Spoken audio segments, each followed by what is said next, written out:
Hey, what's up, gang? You already know it's your boy Shooter, man. I just want to go over the market, man. Kind of look at some charts, get an idea of what's going on. Where's my mindset at when it comes to this cryptocurrency, the lawsuits with Binance US and Coinbase, my personal opinion about that, and how I'm going to play everything out. So let's go ahead and jump into it. I don't want to hold y'all, man. Let's just go. Let's go, man. What chart I got up here? I got the XRP chart up. Let's not even worry about XRP. We're going to come back to that. Let's go look at Bitcoin. I talked about this in my Discord community weeks ago. I told y'all, technical analysis, technical. Look at the technicals. I understand all the FUD and the fundamental stuff out there, but you got to look at the technicals and understand where we at, where we came from, and where we going to go. And that is for sure. And we're going to look at this Bitcoin chart. And it's, as always, let me put the weekly up, because we long-term investing. Let's look at the weekly. And we've been talking about these supply and demand zones for like forever. You know what I'm saying? Y'all know I love supply and demand zones. My supply zones are always going to be in red boxes. My demand zones are always going to be in green boxes. As you can see, I have supply zones up since November of last year. We've been creating this I like to call it a raising wedge, but as you can see, it's looking like a bear flag, right? You got your post, you got your flagpole here, then you got this rising wedge that's being created, right? So we want to keep our eyes with that. Or did we hit the bottom already back in November? We do not know. We can't predict, or I can't predict the bottom nor the top, but I am looking at the technicals. Now, we've been pounding in between this particular supply zone of 29,002 and 31,005, and we did not break it. We tried to break it back on April 10th, and we failed. And then April 17th got rejected, and since then we've been pushed down all the way back to the 200 SMA, right? SMA, we've been watching. That's my red line right here. And right now we're kind of using it as support. But this upper rising wedge, we're at the top of that as well too. So what do I think could happen, right? Let me get rid of this right here, because I was looking at some gain and trying to figure out how much money to take out of Bitcoin. We might still push down and retest this particular supply demand. Now, I know, Shooter, that's blasphemous. You thinking we're going back to 21,000? It's a possibility. It's a possibility, in my personal opinion. Let me stress that out. Why? Because the market sentiment is not telling us it's bullish, in my personal opinion. When I look at the technicals, this does not look bullish to me. Not at all. Not one bit. Yes, we are above my yellow line right here, which is my 50 SMA, and we're not above the 200, right? The 50 and the 200 has crossed. That's my death cross. So I still think we got some way to go. And with the SEC suing Binance US, the banks has froze the US dollar deposits as well too. And then they're also suing Coinbase, the biggest US exchange. That's bad news, bad sentiment. Investors are shaking, right? Bitcoin is doing pretty well. It's holding, it's consolidating since that news, right? It's been holding right here on this 200, about 26.4, 27-ish, which is a good sign. But if we get another spike of bad news or something, right, this can definitely push this down, and then we're starting to look at 25.1, and then all hell breaks loose in 21.6 and 20,000 Bitcoin, right? 20,000 per Bitcoin. And then we're at the top of the movement, and we couldn't break the supply area as well too. So do I see us? I wouldn't be surprised. I don't want it to happen, but I wouldn't be surprised if we came back down here at least 24,000, 24,005. And definitely, if we can't hold that, and we have some good confluence here, good price action here that will support that for our support. But if we're unable to hold that, I can see us coming down into 20,000, right? So would I go short or long on Bitcoin? As far as if you were doing trading pairs or whatever the case may be, or using leverage, for me personally, I would definitely short, right? I'm not telling you to go short Bitcoin right now, but if I was doing it and just looking at the technicals, I see short more than I see long. That's just what I'm saying, right? We've tried to break through this 29 to 31.5 zone, and we just couldn't do it. Could we come back and retest 29.2, 25? Sure, for sure we could, right? It's the market overall sentiment that does it for me. There's a lot of FUD in the atmosphere with these lawsuits. I don't see it, and I hope I'm wrong. Honestly, I hope I'm wrong. I hate to be a negative Nancy. I'm just being realistic in what I'm looking from a technical aspect. So that's my thoughts on Bitcoin, right? Let me set me a nice alert. You know, I like to put my alerts up here at an alert at 25, crossing down, right? I'm looking to buy Bitcoin. Maybe I'll move it down just a little bit, right?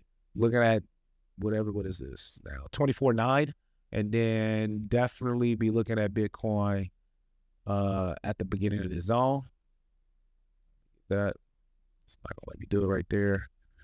At alert, crossing down, boom, 21.7, right? So I got two alerts right here playing into this little price action from July of last year and price action of early this year, January, right? This little builder right here, supporting previous resistance levels. So let's look at ETH. ETH, pretty much the same, right? Let me get rid of this. I was doing some future moon math here. But, you know, I've spoke about this particular supply zone is 19 to 2,000. We've tested it. We've rejected it. But in this case, when you're looking at the 200 and the 220 SMAs, you can see that the 200 is pretty much even kill with the 20. So I want to kind of see if that's going to break, right? Right now, we're holding in this little area right here, about 1763 will be support. Anything below that, I'm definitely gonna be interested in. We're currently trading about 1800 a token.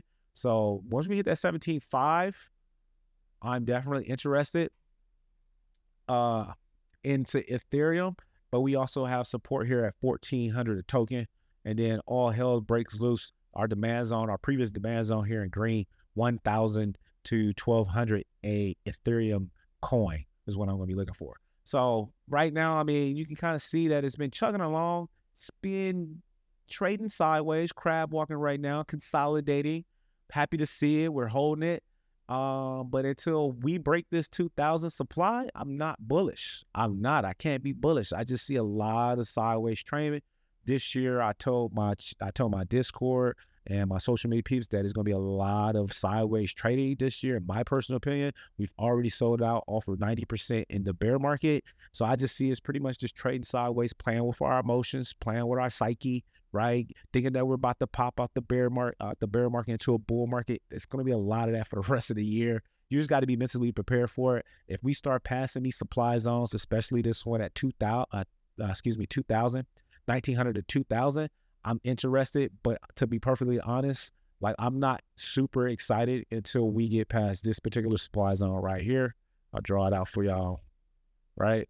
This particular supply zone, and that's 31 to 36. Once we get past that, now we're talking. Now we're cooking with avocado oil, you dig? We're cooking, right? Because we're not too far from the all-time high, which is almost 5,000 a token. We get past this zone and this one, we're definitely making higher highs and lower lows, and we're starting a whole new bull trend. But not until then, I'm very neutral. I'm not bullish or bearish on Bitcoin or Ethereum. I am very neutral, and I'm just sitting back, setting alerts for opportunities to DCA, dollar cost average, into these plays. I'm not throwing the whole kit and caboodle at one time. I'm just chilling. And I advise you to do the same thing. Be the patient investor. Those are the investors that win, not the overzealous one, because you can end up paying, let's say if you got a $10,000 budget for Ethereum, you throw it in right here, and let's say that thing take a dump, right? You throw the 10,000 right now, and next thing you know, it sell off into the bottom of this old demand zone. Well, guess what? That's a 40% on your loss. 40% of 10,000, that's $4,000 loss, right? So keep that in mind, man. You want to be patient. You want to strike when the irons is hot. You just don't want to just go nitty gritty all up in there, you dig? Let's look at XRP. Actually, let me check out Quant. Y'all know I'm a big fan of Quant. Quant's holding this upward wedge. It had a head and shoulders here. We already saw that, right? Shoulder, head, shoulder, kind of sold off, broke this upper wedge. And since then, we got into that demand zone. This is why I love trading supply and demand, because this is what the big dogs do. This is what the analysts do when they're dealing with $1 million capital, $1 billion capital. They're looking at supply and demand zones. How do I tell? Look at it. This supply zone or demand zone in green, I've been had this on my charts. If you follow me, all these zones, I've been had them on there. What happened when this price action went into the zone? At 97, at 90, what was it? $96. If you in my Discord, you know I read up at $96. What happened when it entered the zone? It was a buy. People started buying. They said, you know what? A $96 quant. And then when I say people, I'm talking institutional money, big money, because they're looking at the same levels. That's a buying opportunity from them. And they bought. And what happened? What did we do? What happened? What happened at that bottom of that? What was the pump? 23%. 23%.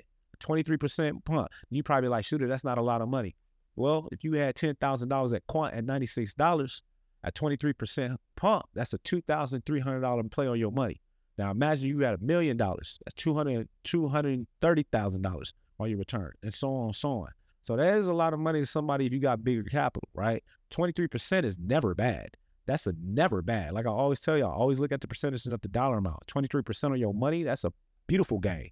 If you can do 23% with $100, it's a beautiful gain. Because once you start upping your capital, now we talking different. Now we talking, we unlock the next level.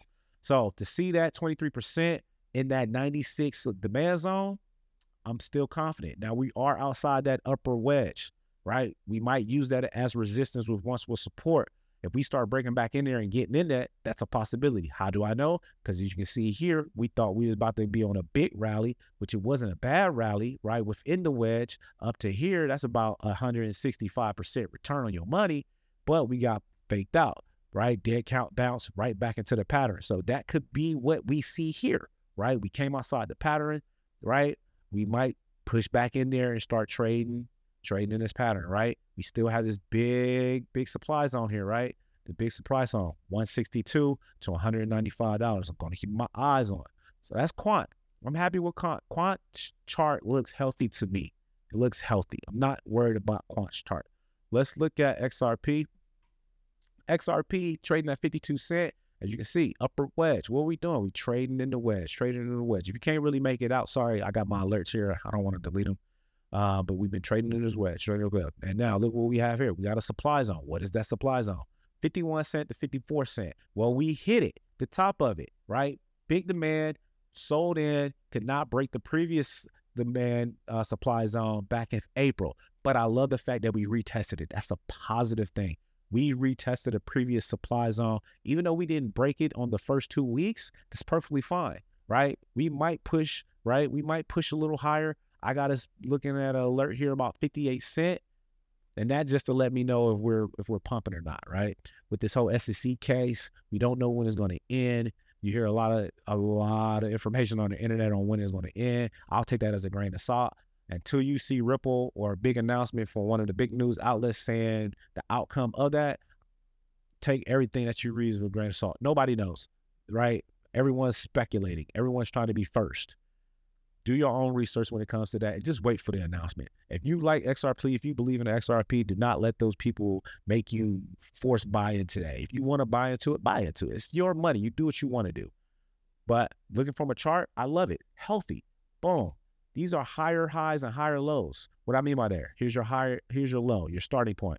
That's a higher high, higher low. That low, this area right here is higher than this low. That's a higher low. Here's another high. Here's a higher high.